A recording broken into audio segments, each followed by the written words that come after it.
The Grand Hall of the Galactic Council was filled with tension. Hundreds of alien delegates sat in rows, their smooth heads shining under the cold white lights. Holographic screens floated above them, showing maps of star systems and glowing red markers near Earth's space. The hall was ancient, made of polished dark wood and high steel arches, but the debates inside were about the future of the galaxy. The council had gathered to discuss one thing: Earth. For years, they had watched humans grow stronger. At first, they were nothing special, a noisy species on a dangerous blue planet. Their world was classified as a death world because of its violent storms, predators, and unpredictable nature. Many alien civilizations had believed humans would destroy themselves long before they reached the stars, but they were wrong. In less than 2 centuries, humanity had spread across nearby star systems. They built colonies on moons, stations in deep space, and fleets that traveled faster than anyone had predicted. They were no longer observers. They were players. At the center of the hall, a tall insectoid delegate slammed his claws on the table. "They are expanding too fast," he hissed. "If we do not act now, humanity will become a threat to the balance of the galaxy." Another alien, tall and gray with long fingers, raised his hand slowly. "We should be careful. Humans are unpredictable. If we strike, they will not surrender easily." A wave of voices rose. Some shouted for war. Others demanded negotiations. A few urged caution. The room buzzed like a storm. Then the high speaker entered. She was an ancient being with glowing white eyes. Her presence made the entire hall fall silent. She floated to the center podium and spoke in a calm, cold voice. "For many years this council has watched the humans," she said. "They are dangerous. Their history is full of war, rebellion, and survival against impossible odds. We must decide whether to contain them or to crush them." Her words echoed through the chamber. A vote began. One by one, delegates cast their glowing tokens into the air. Green for containment, red for destruction. The floating orbs drifted upward, mixing into a swirling cloud of light. When the last token rose, the hall turned red. The decision was made. The council had chosen aggression. They believed they had the power to strike quickly and make Earth submit.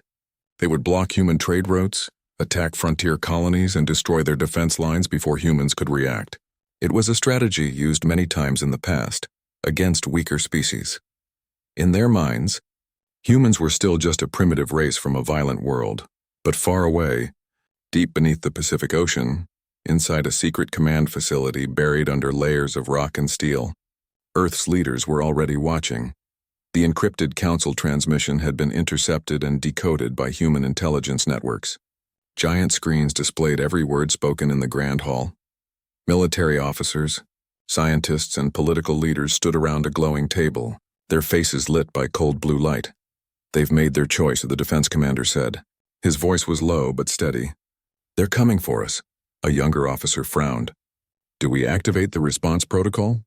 The room was silent for a moment. Then the commander nodded. "Activate everything." Across the solar system, hidden systems came to life. In the asteroid belt, cloaked defense platforms powered up their rail cannons. On the far side of the moon, gigantic doors began to open, revealing dark shapes beneath. Deep in the ocean, signal buoys flashed green. A quiet but unstoppable chain reaction had begun. The world above was calm. The council thought they would strike first, but Earth had been preparing in the shadows for decades. Meanwhile, back in the Grand Hall, the council's war ministers gathered around a massive star map. They plotted their first moves with confidence. "Hit the Mars colonies first," one alien said. "It will break their supply chain. Cut their communications," another suggested. "They rely too much on their fragile networks." "They will not expect a fast strike," added a third. "We will break their will before they can resist." Laughter echoed through the chamber. They believed victory was already theirs, but among the crowd, a single delegate remained silent. He was old and had studied human history for decades. He leaned forward and whispered, "You don't understand them. You think they will surrender. They won't. They never have." No one listened. The council's fleets received their orders. Warships began moving through hyperspace, positioning near human colonies. Spy probes were deployed. Blockades were set. The council expected silence and fear from Earth, but what they would get was something far more dangerous. Back on Earth, the commander stood in front of a massive underground screen showing the stars. "They think we're weak," he said to his officers. They think they'll surprise us. Let them come. They've started this, but we will finish it. The lights in the command center shifted to red. A low hum spread through the tunnels as systems armed themselves. Across the galaxy, the Council celebrated the beginning of what they called Operation Silent Chain. They believed it would be a short campaign. They didn't know that Earth had already set its own plan in motion, a plan that would shake the galaxy to its core. The Council had made their decision. Now they would face its consequences. The Galactic Council moved faster than anyone expected. Within days of their decision, their fleets were already spreading across human-controlled space like a dark storm. Massive alien warships, shaped like floating spires and armored beasts, cut through hyperspace and appeared near the edges of Earth's trade routes. From the outside, it looked like the Council had everything under control. Their armadas were larger. Their technology was older but tested, and their intelligence networks were deep. For years they had watched every move humanity made. Now they believed they knew exactly where to strike. The first target was the Europa station, a busy human outpost orbiting Jupiter's icy moon. It was a trading hub, filled with miners, merchants, and scientists. At dawn cycle, hundreds of small ships floated around the station like glittering insects. Life was peaceful. Then, without warning, the sky cracked open. Dozens of Council warships appeared from hyperspace in perfect formation. They surrounded the station in seconds. A booming signal echoed through every channel. By order of the Galactic Council, all human activity in this region is now under Council control. Power down your systems and prepare to surrender. Panic spread through the station. Alarms screamed. Civilian ships tried to flee, but the aliens had already activated a jamming field blocking communications and navigation. No one could escape. Inside the station's command room, Captain Lena Morgan stood firm. She knew help wouldn't come quickly, but she also knew this moment was coming. Her voice was calm. "Activate defense grid," she ordered. The small defense turrets on the station opened fire. They were tiny compared to the alien warships, but they fired with precision. For a few seconds, bright flashes lit up the void as human weapons struck alien shields. The aliens didn't expect resistance. The first few shots broke through a frigate's shield and damaged its engines. Shock rippled through their formation. But they quickly adapted. Massive beams of green energy cut through space and tore into the station's armor. One by one, turrets exploded. Power systems failed. Fires broke out. Within minutes, Europa Station went dark. The aliens didn't destroy it. They boarded it. The Council wanted control, not chaos. This was happening across multiple fronts. In the asteroid belt, alien forces captured mining stations. Near Luna Base, communication satellites were silently disabled. On Mars, a fleet began landing troops near the outer colonies. The Council's goal was clear: cripple humanity's outer defenses before Earth could respond. But they didn't know that Earth was already watching. Beneath the Pacific Ocean, in the hidden command facility, Earth's strategic screens lit up with alerts. Red dots appeared all over the map. The commander's eyes narrowed. "They're moving fast," one officer said. "They're following their old war doctrine," replied the commander. "Cripple the edges, block communication, isolate the core. They think we'll react like the others. Do we respond?" The commander didn't speak immediately. He studied the data. Then slowly he said, "No, not yet. Let them think we're struggling." A murmur spread through the room. It was a risky plan. But this was Earth's trap. On Mars, alien troops marched across red plains, heading toward what they thought was the main defense command center. It was an old-looking bunker built into a cliffside. Their sensors detected power readings and communication signals. When they breached the doors, they found empty halls and old rusted equipment. "It's a decoy," one alien officer hissed. Before he could react, the ground beneath them started to shake. Hidden blast doors sealed shut behind their forces. Massive panels opened in the cliffs, revealing dozens of human missile launchers hidden beneath false rock. Within seconds, the entire valley erupted with fire. Missiles streaked upward, piercing the alien landing craft. Explosions filled the sky. The alien troops, trapped between closing blast doors and raining fire, had no way to escape. The Martian decoy base had served its purpose. The Council fleets reported back in confusion. Multiple losses in Mars sector. Unknown defense systems activated. Europa station secured but suffered unexpected damage. Mining routes are silent. Several ships missing. Something strange was happening. In deep space, Council patrol fleets started vanishing. One by one, their signals disappeared from the grid. No distress calls. No explosions. Just silence. At first, they thought it was a technical glitch, but the truth was far worse. Human stealth ships, dark silent vessels coated with advanced sensor jamming tech, were hunting them from the shadows. These ships had no official record. They had never been seen before. They were built in hidden shipyards beyond Neptune, far away from alien eyes. For years, humanity had quietly prepared for the day when the Council would come. Now, those preparations were waking up. In the Grand Hall of the Galactic Council, reports started arriving one after another. Alien delegates leaned forward in disbelief. "This can't be real," one said. "They were supposed to be years behind us." Another shouted, "Our fleets are being picked off." "They're not reacting like the others, they're waiting," the high speaker frowned. "Then we forced their hand. Move the second wave. Bring in the reinforcement fleets." They still believed overwhelming force would solve everything, but Earth wasn't panicking. Earth was planning. Back in the underground command facility, the commander stood before the massive star map. Red lights marked alien fleets. Blue lights marked human units. Slowly, the blue lights began to move. "Begin Phase 2, he ordered. All across the solar system, hidden ships, stations, and weapon systems powered up silently. No public broadcasts. No dramatic declarations, just cold, calculated movements. The Council thought they were in control. But the first strike had only just begun, and Earth's answer was about to shake the galaxy. The Galactic Council believed they had forced Earth into a corner. Their fleets controlled trade routes. Their warships occupied key colonies. They had cut communications between human outposts and Earth. They thought humanity was frozen in fear. But deep under the Pacific, Earth's hidden command network was now fully awake. The main control room was silent except for the hum of machines. The giant star map glowed red with alien positions. Slowly, like the movement of a sleeping beast, blue icons began to shift. The commander stood in the center, hands clasped behind his back. "They've made their move," he said quietly. "Now it's our turn." He turned to his officers. "Initiate Operation Iron Veil." Across the solar system, hidden orders were sent through encrypted channels. Silent stations, forgotten probes, and stealth fleets received the same simple command: strike.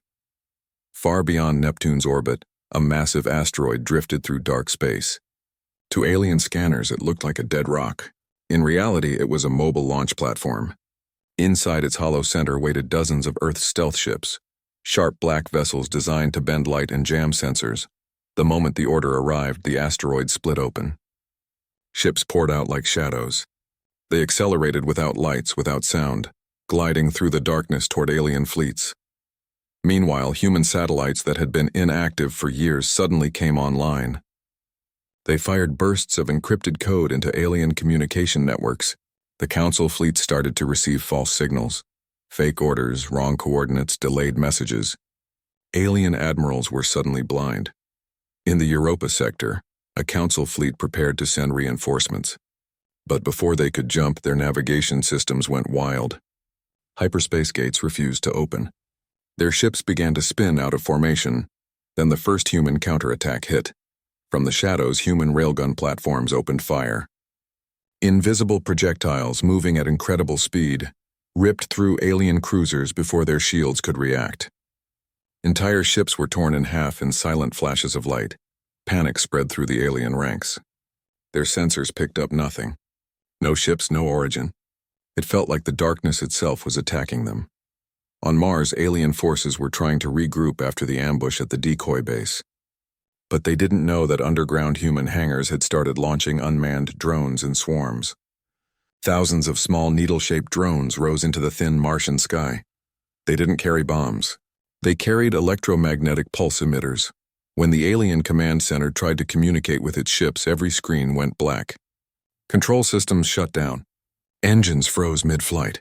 Then from orbit, a group of human strike ships emerged from the planet's shadow. They fired concentrated bursts at disabled alien vessels, shattering them like glass.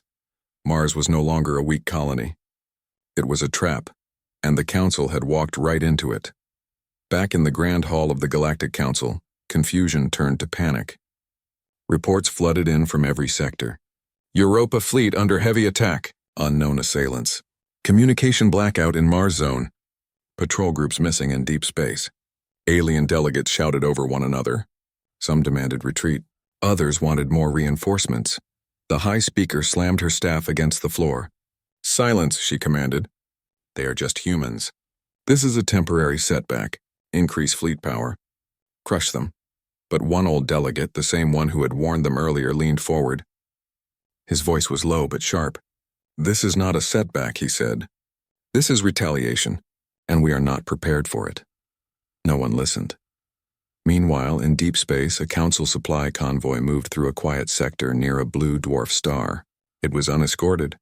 They believed the humans wouldn't attack so far from their home system. They were wrong. A small group of human stealth ships had been waiting in the star's shadow. As the convoy passed, the stealth ships drifted closer, like sharks circling their prey. With perfect timing, they fired. Not missiles, hacking drones.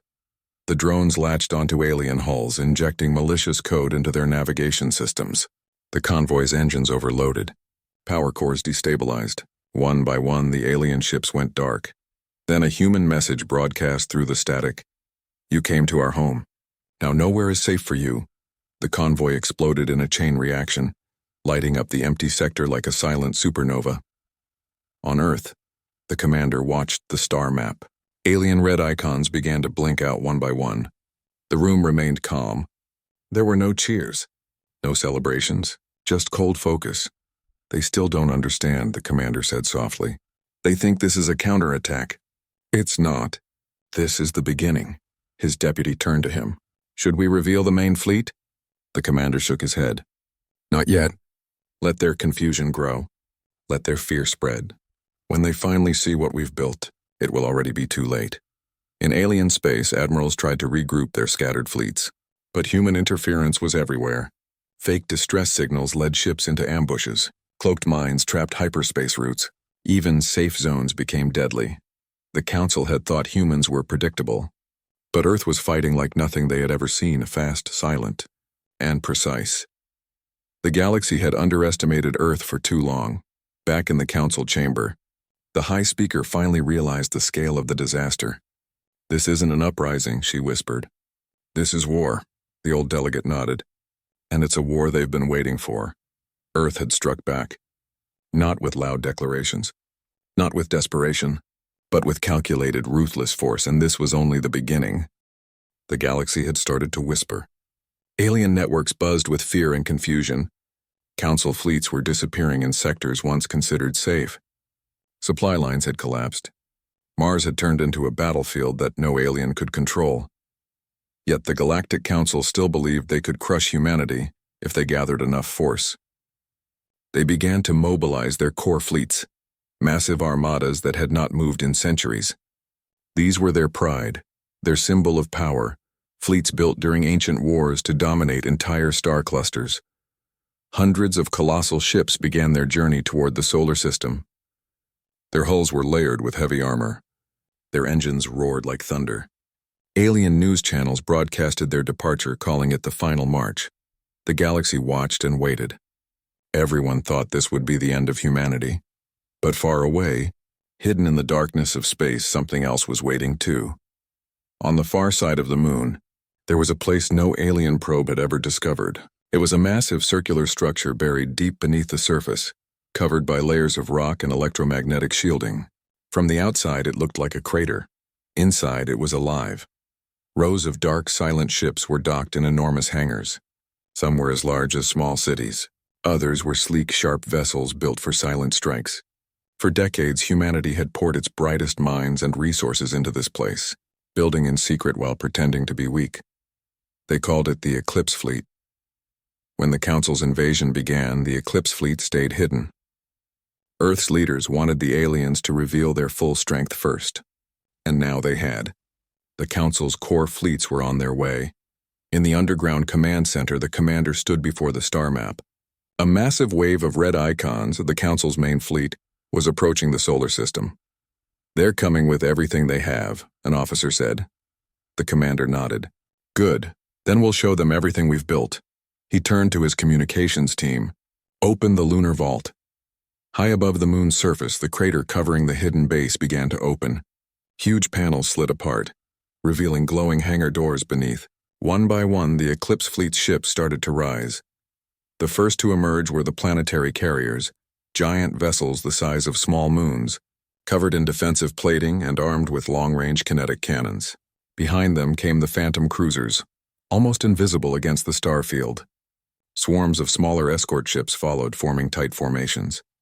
To any observer watching from afar, it looked like the moon itself was giving birth to a fleet. In orbit, alien reconnaissance ships picked up strange readings. When they turned their sensors toward the moon, they froze. Their data feeds went wild. Unknown energy signatures detected, one alien captain reported. Multiple contacts emerging. Wait, it can't be. Before he could finish, a wall of human ships filled his view. The Eclipse fleet had revealed itself. The news spread like fire. In the Grand Hall of the Galactic Council, panic hit like a wave. Delegates jumped from their seats. Some shouted that it was impossible. Others demanded to know how such a fleet had remained hidden. The High Speaker stared at the screen in disbelief. They built this under our watch? One military commander answered with a trembling voice. Yes, and we never saw it. For centuries, the Council had watched other civilizations rise and fall, but no one had ever hidden a planet-sized warfleet from their eyes. Until now. The approaching Council fleet continued toward Earth, unaware of the trap waiting for them. They were arrogant. Their admirals believed the humans would throw everything at them in desperation. Instead, Earth let them walk right into their jaws. When the alien fleet entered the outer solar system, their sensors suddenly picked up thousands of new contacts. The human ships, which had been silent until now, lit up their drives and moved with deadly precision. From hidden positions near asteroids, defense platforms activated. In orbit around Earth and Mars, giant cannons turned toward the incoming fleet. And from behind the moon, the Eclipse fleet moved forward like a dark tide. Inside one of the alien flagship bridges, Admiral Jacques stared at the tactical map. Red markers representing human ships were multiplying rapidly. This is not possible, he muttered. They cannot have this many. His officers looked panicked. Should we change formation? Should we retreat? Jacques bared his fangs. No, they are humans. They bluff. Attack formation. All ships forward. But as their fleet advanced, they realized their mistake. The humans weren't running. They were encircling. In perfect silence, human ships formed a crescent around the alien fleet. Then, without a single warning broadcast, the Eclipse fleet fired. Thousands of kinetic projectiles, railgun bursts, and plasma beams crossed space in seconds. The alien shields flickered and cracked. Their proud ships, built for domination, were torn apart before they could even return full fire. The battle was not loud. It was clean, precise, and terrifying. In the council chamber, the High Speaker watched live feeds as entire sections of their fleet were erased. The hall filled with chaos. This cannot be happening. They were supposed to be primitive. They've outbuilt us. They've outplanned us. The old delegate whispered. No. They've outsmarted you. Back in Earth's command center, the commander observed the battle without emotion. His officers tracked every alien movement. Phase 1 complete, one of them reported. Good, the commander said calmly. Push them back. Show them the truth. The alien fleet tried to reorganize, but human jammers flooded their systems. Their ships collided, their weapons misfired, their formations broke. One after another, their capital ships exploded like dying stars. In less than an hour, the Council's final march had turned into their greatest humiliation. The Eclipse fleet advanced through the wreckage slowly, like a hunter walking through fallen prey. No cheering echoed in the human command rooms, only silent, cold focus. For the first time in galactic history, the Council understood something they had never believed before. Earth had been watching. Earth had been waiting. Earth had been building, and now, Earth had revealed its hand. The once mighty fleets of the Galactic Council drifted like broken skeletons in the cold silence of space. The Eclipse fleet hovered among the wreckage, engines glowing faintly, their formation tight and controlled. Humanity had not just defended its home, It had shattered the Council's illusion of superiority. But in the Council chamber, the war was far from over. The High Speaker stood before a wall of panicked delegates. Her voice was sharp and cold. "This is not the end," she declared. "Our core fleets were struck down because we underestimated them. We will not make that mistake again. We will gather every ship, every soldier, and end this rebellion." Alien generals agreed. Pride burned in their hearts. The Council had never lost a war. They could not imagine bowing to a species they once called primitive. Their answer was total mobilization. Across the galaxy, the Council activated shipyards that had been silent for centuries. Reserve fleets were pulled from distant colonies.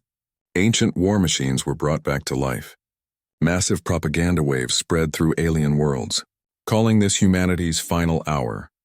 Billions of citizens cheered as the Great Armada, the largest fleet ever assembled in galactic history, prepared to launch. It stretched across multiple star systems. Carrier ships the size of cities floated beside swarms of fighters and destroyers. Alien commentators said it was unstoppable. No force could stand against it, and its destination was clear: Earth. In Earth's hidden command center, the star map slowly filled with red. It wasn't dozens of fleets anymore. It was one enormous wave. Officers exchanged worried looks. The scale was unlike anything humanity had ever faced. "They're throwing everything at us," one strategist said. The commander studied the map carefully. His voice was calm. "Good, then we end it all at once." He turned to his team. "Initiate Project Aegis." High above Earth, hundreds of satellites powered up. They linked into a massive gravitational web, something the Council didn't even know humanity had developed. Along the moon's far side, giant station rings began to rotate, generating invisible fields around the solar system. In the asteroid belt, long dormant platforms shifted into position, connecting into the same network. The solar system became a trap, carefully prepared for this exact moment. Weeks later, the Great Armada arrived. The stars darkened as the alien fleet entered the outer system. The sheer number of ships made the void look alive. Command ships transmitted bold declarations to human frequencies. "Surrender now, humans. Your tricks end here. We are the Council. You will bow." No reply came. Earth was silent. Alien admirals took that silence as fear. They ordered the advance. As the first wave crossed into the inner system, their ships suddenly slowed. Engines strained. Navigation systems glitched. Massive gravitational currents pulled against them. Alien navigators shouted in confusion. "Our drives are overloading. We're losing formation." They had entered the invisible field of Project Aegis, a massive gravitational net created by Earth's satellites and generators. It didn't destroy ships. It trapped them. The Great Armada's perfect formations broke apart. Groups drifted away from one another. Some ships spun out of control. That was the moment Earth had been waiting for. The Eclipse fleet appeared like a shadow rising from behind the moon. Stealth squadrons emerged from the asteroid belt. Orbital cannons on Mars powered up. Then, without warning, the counterattack began. Thousands of human railgun projectiles cut through space. Beams of light from plasma batteries carved into alien hulls. Missiles flew like a storm. The alien admirals tried to respond, but their fleets were stuck inside the gravity net. Engines burned but couldn't stabilize. Communication lines were flooded with false data. Chaos spread like fire. Inside the alien flagship, Admiral Jacquir slammed his claws against the console. "This is madness. How can they control gravity like this? They've trapped us." An officer shouted. "We can't jump out. The field is locking our drives." Jacquir bared his fangs. "Then we fight to the last," but the humans weren't fighting blindly. Their strikes were precise, coordinated, and cold. One by one, alien capital ships fell. The Great Armada, which was supposed to crush Earth, became a slow-moving target. In the Council chamber, live feeds of the battle filled every screen. Delegates watched in horror as their proud armada collapsed. "This cannot be real," one whispered. Another shouted, "Retreat! Order them to retreat!" But it was too late. The gravitational net prevented escape. The Council's greatest fleet was now a cage full of panicked soldiers and dying ships. On Earth, the commander watched silently. "Phase 3, he said. Human ships advanced deeper into the enemy formations, cutting through the remains like a blade through water. Whole alien carrier groups exploded in synchronized blasts. The sky above Mars turned into a field of drifting wreckage.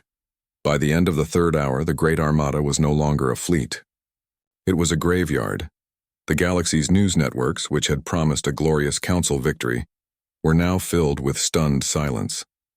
Broadcasts showed burning alien ships, crushed formations, and the Eclipse fleet moving like a dark tide. For the first time, the galaxy saw the council's pride broken. Back in the council chamber, the high speaker sat frozen.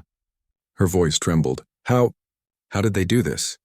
The old delegate, who had warned them from the beginning, finally spoke. They didn't do it overnight. They watched. They learned. They built. And you never took them seriously. In orbit, the remaining alien ships powered down their weapons. Some surrendered. Others simply drifted, engines dead, trapped in the net. Earth's forces did not celebrate. There were no cheers.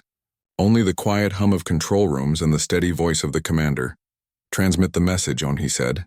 A signal spread through the shattered fleet. This is Earth. Lay down your arms. The war is over. The Council's greatest pride had been turned into its greatest defeat. The galaxy would never see the Council the same way again. But humanity wasn't done. One final step remained. The Great Armada was gone. What had once been the pride of the Galactic Council now floated in silence. A shattered sea of broken ships, drifting between Earth and Mars like the remains of a forgotten empire. Fire flickered in the void. Debris fields stretched for thousands of kilometers.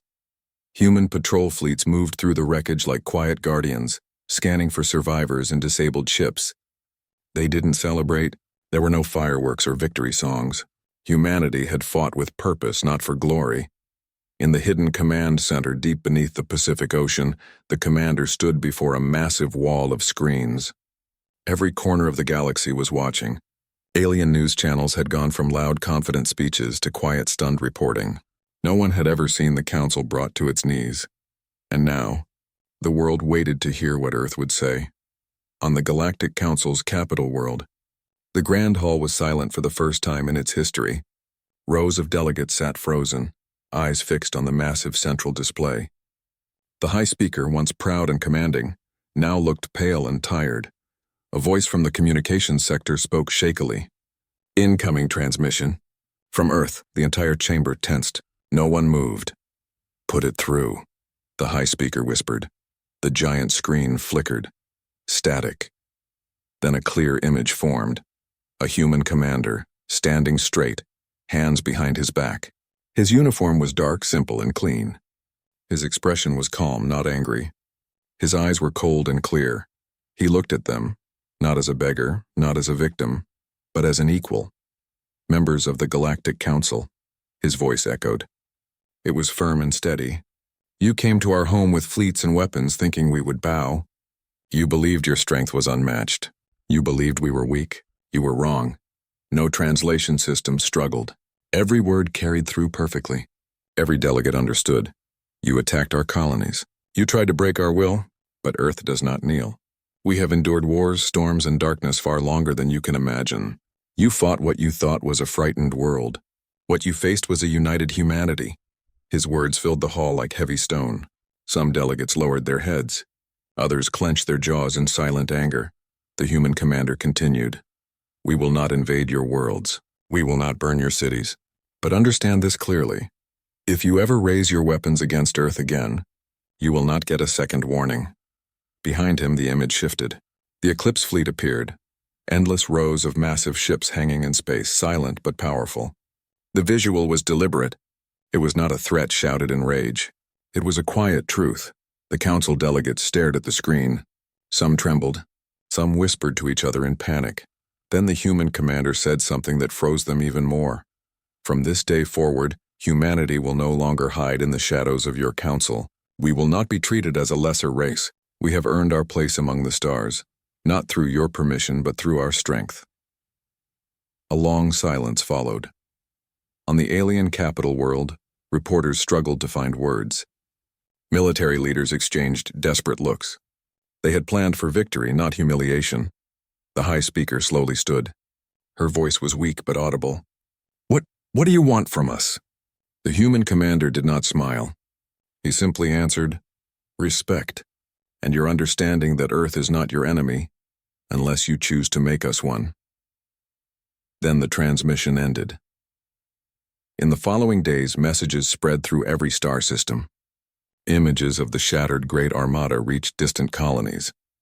Civilizations that had once feared the Council saw for the first time that its power could break. Some alien species celebrated quietly. Others watched with cautious hope. A few even sent secret messages to Earth seeking alliances. For the first time in galactic history, the Council's voice was not the only voice that mattered. Back on Earth, the night sky was calm. Cities glowed along the coastlines. People gathered in streets and rooftops staring at the stars. They knew what had happened, even if most didn't know the details. They had faced the greatest power in the galaxy, and they had not only survived, they had won. But the commander stood on the balcony of the military command tower looking at the horizon. His deputy approached. "It's over," she said softly. He shook his head. "No, it's only the beginning. They'll remember this day, but we must make sure they remember why we fought. Not to conquer, but to exist," she nodded. "Do you think they'll listen?" He looked up at the stars. "They will, or they'll disappear." On the alien capital, the Council met in emergency session. Many voices argued for revenge. Others whispered that it was time to accept a new reality. The old delegate, who had warned them from the start, finally stood. "This war has changed everything," he said. "We thought we were the center of the galaxy. We were wrong.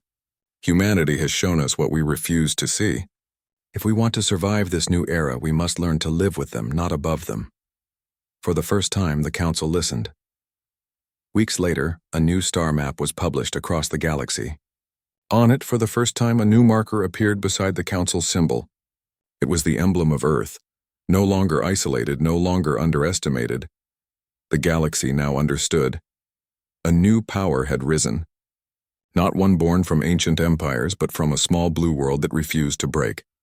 Earth had sent its message, and the galaxy had heard it loud and clear.